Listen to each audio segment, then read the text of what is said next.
What's going on, Anthony? Pawnee found a bird. I don't know if she's trying to kill it, but we just watched her get like nose to nose with it and like lick it. And then it squawked at her and scared her. Pretty hardcore. I don't know where he's at now. Oh, he's right there. What are you doing?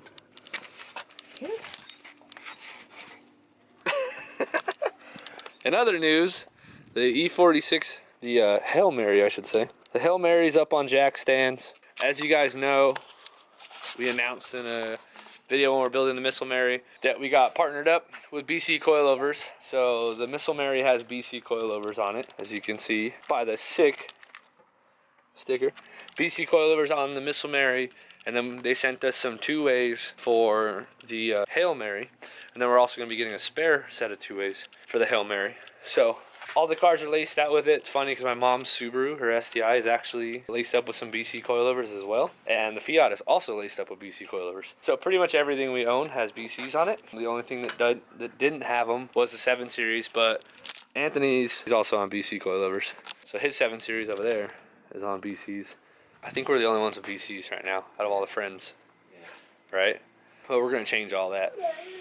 Anyways, the Hail Mary has the old fill suspension that we have in here, the old coilover setup, and it's got to come out. We're doing a bunch of refreshers on the car. I started to seal off the inside of the car, as you can not see, but there's a bunch of holes in the deck lid that were letting a lot of smoke into the car. And so what I did was I got black duct tape and I duct taped them up, but I cut it and made it all clean, so it's not just like big old strips of duct tape all over everything. And the reason is because I'm not going to put a bunch of time into aluminum paneling at all when I don't have to. I can put duct tape. It cost me $3 or whatever. So that's already done. Next thing I'm going to move on to is the suspension, and then Franklin is going to be welding in the anti-intrusion bars. Anthony's going to be not necessarily wiring up because it's already there. He's just going to be putting 2 wires to a switch for the high beams. We're going to be mounting all the body differently this time. So the side skirt now is chopped off like a foot in the rear and about 9 inches in the front. And then as you can see, the fender's all kind of hanging there. So we want to kind of just tidy this whole thing up, clean it up, spray the entire undercarriage off, do some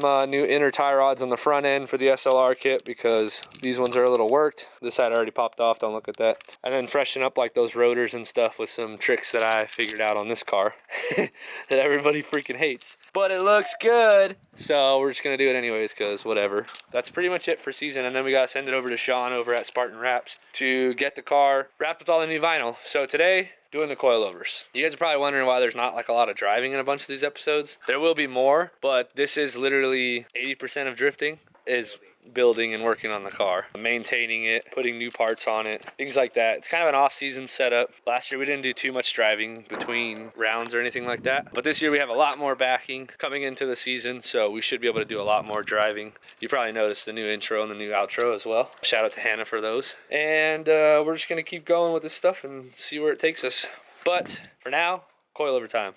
The front coilovers BCs are in here now. I just installed them. I didn't really have Anthony available to help me film, but it's really just this main bolt down here and then the 3 up top in the engine bay. So it's nothing crazy. But one of the things I want to tell you guys, if you do a 2-way adjustable coilover, is that when you're adjusting the ride height from the collars here, you need to loosen these 3 bolts that hold on the external reservoir, because if you don't and you start to spin this, it'll pry on the little bridge here and it'll snap it off the bottom of this reservoir. There's kind of a sticker with the picture on there, but just do that because I almost did it. I almost didn't loosen those and I almost messed it up pretty bad. So be aware and you should be fine. But the fronts are in. Everything looks really nice under here. The SLR kit. This inner tie rod's bent pretty bad right there, so we're gonna get rid of all this whole inner setup. It's all dirty and grimy. We're also gonna be spraying the whole car down with the pressure washer here soon, but I wanted to button up all this stuff first. So now the coilovers are in, 2-ways in the front are in, and the SLR kit's here. So we're gonna be freshening up a lot more stuff on here. And then they have so much adjustment in them that I actually didn't need to use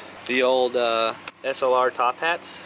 So now I have this set of coilovers. I think they're gonna go in the wife's car. But the BCs worked out pretty darn good. You could see how dirty this car is right now. All this stuff's gonna get cleaned up. But I wanna throw the coilovers in first because we have a little bit of sunlight out today. It was raining on the way up here, but we made it here nonetheless. So fronts are both in. Now I'm gonna do the rears. All right, so the BCs are on front and rear.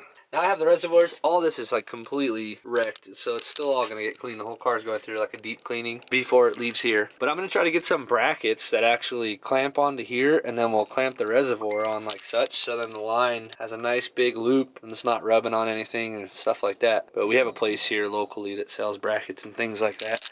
And then this one as well. Only problem with this one is it gets kind of close to the exhaust pipe there, so we want to make sure it's not doing all that. It's going to be coming together pretty soon. Oh, and then we're going to patch all this chassis stuff up. The guys before me cut this all up kind of gnarly, and then I had an issue with the stud, so I had to get all stupid and rigged with it. So we're going to actually cut this section out of a car, re-weld it on, and just have a hole saw open here with like a rubber grommet so that it's all nice and clean. And not all chopped up like that. Finally, weld this back together, put some rainbow plates cuts, and weld this little lid back together. This whole thing needs some fab work back here, and then we got the bars to do inside. Just a quick video for you guys today. Coilovers are on. And then again, next thing is going to be to finish up the inside of the cabin and start on the fabrication work for the tire intrusion bars. And we'll probably hit up Condor too for some new plexiglass windows, because ours are kind of outdated and beat up. Can use a refresher, as you can see. As always, thank you guys for watching. Be sure to tell your homies about us. Stay safe.